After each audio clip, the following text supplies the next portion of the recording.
did. No. Peter just hearing what he's hearing is like, the Holy Spirit's telling me this. You've lied to the Holy Spirit, and you're being driven by the spirit of greed. You're being driven by the spirit of whatever you want. You want to feel better about yourself or get this notoriety.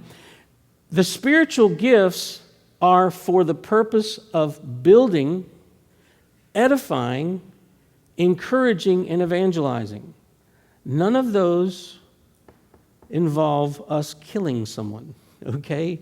Whether we kill their person, whether we kill their reputation, whether we make sure, I'm going to go out and I'm going to spread so much stuff about this person that no one will ever trust them again. That is not the proper use of the gift of discerning of spirits, okay? It's not. So then we're going to jump ahead to 1 John. 1 John chapter 4. John's encouraging every believer to test the spirits. Now, again, remember, it's like if you have the spiritual gift of discerning of spirits, you have the telescope, you have the microscope, you have the stethoscope, you have the endoscope, you have the enhanced ability to do that. But every person in this room, like John would encourage all of us to be sure that we test the spirits. Man, I heard this great guy. Man, he's just blowing up the internet, and I just love everything he has to say. Well, okay, there's just one thing he doesn't say. He can't say that Jesus is the Son of God, but everything else he says is so on. Okay, so John said this, "Beloved, do not believe every spirit, but test the spirits to see whether they are from God, because many false prophets have gone out into the world." Now, if that was true of John's time, how true is it of our time? That there are false prophets out there, and they're spreading all this other stuff. What do? Well, John says, "By this you know the Spirit of God. Every spirit that confesses that Jesus Christ has come in the flesh is from God, and every spirit that does not confess Jesus is not from God." So, if you have the gift of discernment, you're the first alert system for the church. You're the first alert system for somebody who may not have that spiritual gift. But all of us have that. But here's the thing, and when I said something about the enemy can use that against you, or the enemy may use against you the fact that you don't actually have that spiritual gift dialed in. Sally and I will, I'm sure she'll remember, there was a lady who came to church years ago. None of you don't know her. She's not from this world, okay? But when she came in, you talk about your red flag, you're like, I don't know, whatever. But anyways, she came in. One of the first questions she asked me is, "Do you believe in testing the spirits?" And I'll be honest, I had no idea what she was talking about. It's like, yeah, sure. She could tell by what I said, I didn't. And guess what? She said, "Oh, this is great. Because if you could test the spirits, I would just walk right back out right now. Because you would be able to tell that I'm motivated by anything but Jesus Christ." When we, through the Goodlettsville Help Center that we help support as a church, it's a really interesting thing they do. When they have somebody come after hours that needs a place to stay, or they need food, or they need gas, they have arranged with the Goodlettsville Police Department that we can send people over there and say, "Hey, go over there." They have the ability to give you some money for gas, to give you some money for food, to even put you up in a hotel for the room for the night. You just have to go to the police station and fill out this form. That cuts way down on people who are looking, I just happen to be here 5 minutes after everything else is closed, and I've got to have this, and blah, blah. So it's kind of like a cool little warning system that they've got built in. That's the same thing that happened here. And I wish that I had let that spirit operate, the discerning of spirits. I wish that I had that online, or whoever could have been here to have helped me, because it would have saved us a little bit of trouble. Another situation was, and this was right after I'd become pastor here. And y'all, just to give you a little background, I was the Baptist guy in a charismatic church, and so everybody's looking at me like, I don't know if we can trust the Baptist guy, because he He doesn't do everything that we do. And so I didn't want to be the guy who like shuts everything off. You know, it's like, oh, I've got a word from the Lord. No. Hey, I've got a... So somebody else was preaching who I did respect and I did love, and this person came in and knew her. Well, this person says, I've got a word from the Lord, and it's about this girl. And she begins to spew all of this horrible stuff about this young woman who happened to be my daughter sitting on the front row. And I'm sitting there going, I know none of this is real. None of this is true. But I was so afraid. I was so afraid that I was going to be viewed as oh, yeah, that guy, man. Did you see how fast he shut that down? He shut that down because he doesn't have the Holy Spirit in him. No, I wish the Holy Spirit would have said, idiot, defend your daughter, jump up there. This is not from me. Would I do this to her? No. So discerning of the spirits is a powerful gift that we need to have. Now, we can get it overactive. We can get to where, maybe it's not your spiritual gift, but you're naturally, you're suspicious of everyone. So, I have the spiritual gift of discerning of spirits. No, you're just suspicious of everybody, okay? So make sure that it's actually the Holy Spirit working through you in that area. So again, if you have the gift of discernment, you are the first alert system for us. So this gift is a protective gift for the body and for the advancement of the kingdom. So now I'm going to ask you this. If you were one of those people who discernment or discerning of spirits, and now that you've heard the definition of it, would you admit to it and stand up if you scored on discerning of spirits? All right, awesome. This is, and yes, you're going to have to stand every time one of your 5 was in there. All right. You guys, the Holy Spirit has blessed you with a badge, and it's not to abuse, but you're here to protect the rest of us who don't necessarily function in that. Because our gifts, I'm over here, but maybe I'm mercy, I'm giving, I'm going to give this person, give this person, give this person. But Dave runs up and goes, whoa, that person, slow down on that person. There's something going on there that we need to explore more. So then we find somebody who has a word of knowledge or a word of wisdom, and we go, okay, help us figure out kind of what's going on here. Or you may go, look, that person that just walked in, they're up to no good. But an evangelism person may walk up to you and put his arm in through your arm and go, hey, what if we get them saved and they become safe? What if we fix what's wrong with them?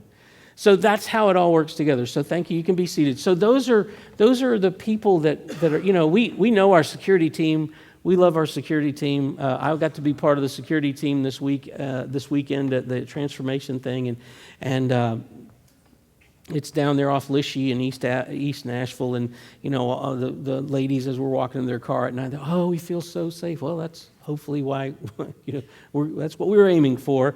But you guys are the ones who help keep this body safe, so that we can do all the things that God's called us to do. So it's supposed to work together. Now, like I said before, I think it's interesting that 2 of the gifts that are top in this church are also present in me.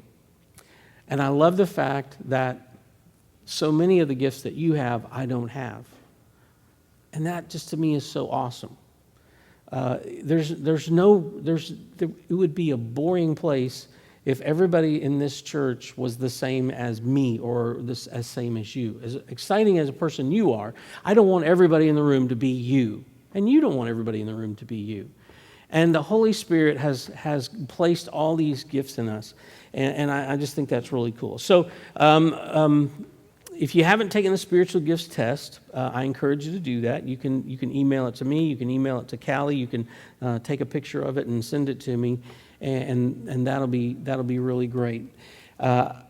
Next week, hopefully, now that I've gotten the introduction, and depends on how exciting I am and all that other stuff, and of course, the Titans play next Sunday. So I know it's not till 3, but yeah, I'm going to be really excited.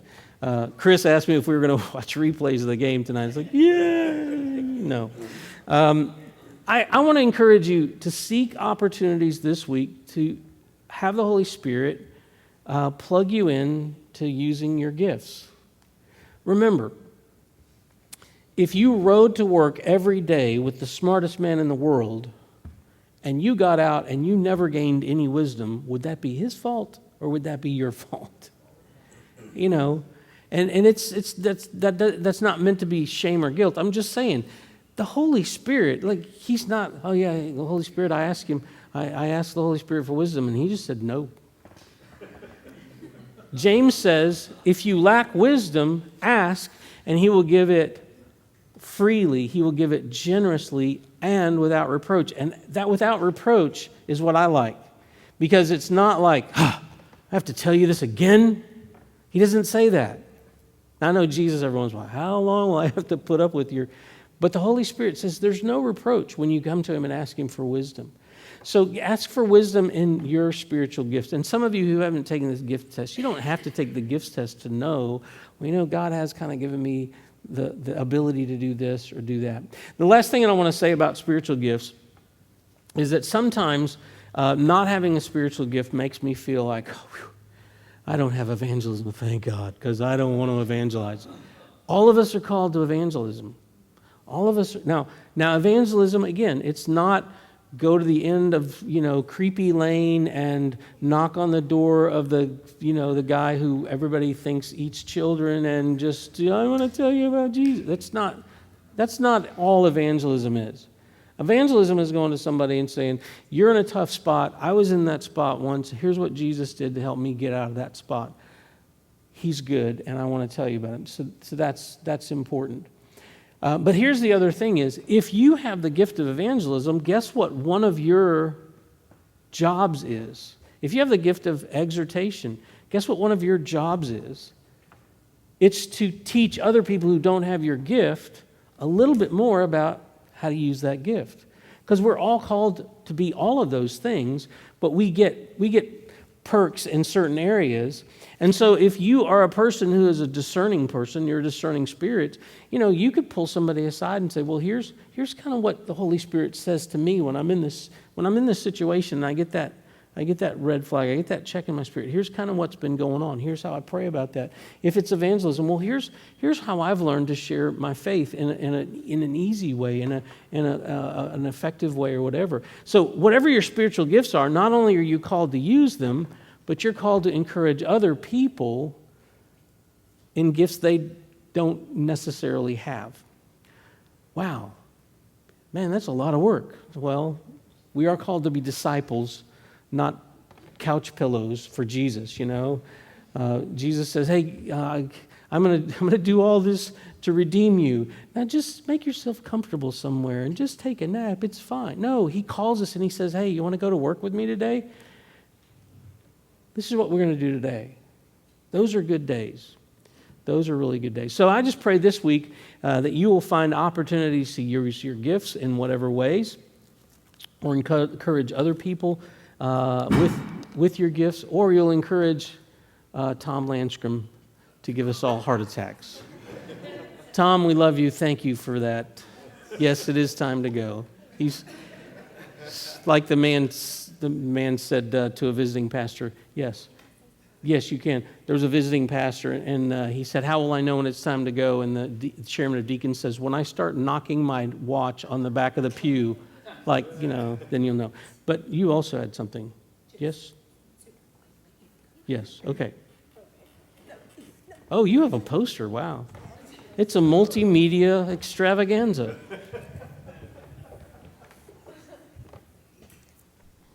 Is this on? Is this thing on?